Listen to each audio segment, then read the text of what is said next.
Toda vez que eu dou aula de número complexo e vou falar de raiz, né, eu prefiro trabalhar de forma geométrica para ficar mais fácil de entender. Aqui ele está falando o seguinte, de raiz cúbica, né? Se o número complexo tem raiz cúbica, significa que você vai ter três pontos marcados no plano cartesiano, e esses três pontos aqui, eles vão ser espaçados igualmente em uma circunferência. O que significa isso, né?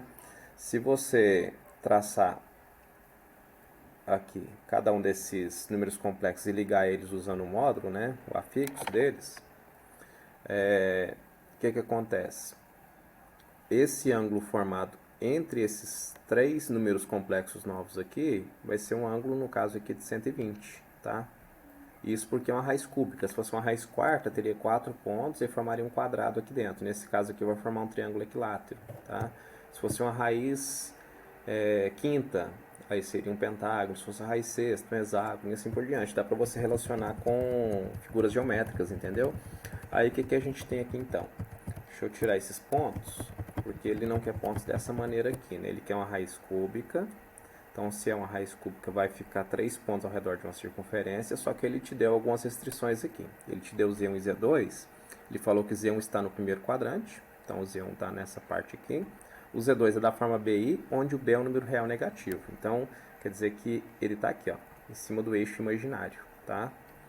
Se ele está nessa posição, o Z2, o Z1 ele tem que estar no primeiro quadrante, e o ângulo entre Z1 e Z2 tem que ser de 120 graus. Como aqui já tem 90, falta um ângulo de 30 aqui, ó.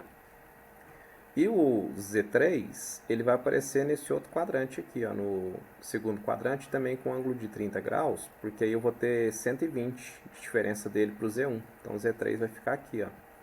Então eles vão ser simétricos, esses três pontos, dentro da circunferência, tá? Então basicamente a gente tem essa situação, e aí a gente tem esse triângulo equilátero sendo formado aqui, ó. O que ele pediu para você é o seguinte: qual é o coeficiente angular da reta que passa por Z1 e Z2? Então vai ter uma reta passando por Z1 e Z2, que é justamente a reta que passa sobre esse lado do triângulo. E ele quer saber o coeficiente angular dessa reta que passa aqui. O coeficiente angular é a tangente do ângulo de inclinação. E esse ângulo alfa a gente consegue obter ele porque, como é um triângulo equilátero, eu sei que esse ângulo todo aqui, ó, que eu estou marcando, vale 60 graus. Como ele vai ser dividido ao meio pelo eixo Y, quer dizer que eu vou ter um ângulo de 30 aqui. E aí, se você observar aqui em cima, eu vou ter um ângulo de... Deixa eu limpar um pouquinho a figura para ficar mais fácil de enxergar, né? Eu sei que esse ângulo aqui, ó, esse ângulo todo que eu estou marcando vale 120. Aqui eu vou ter um outro ângulo de 30.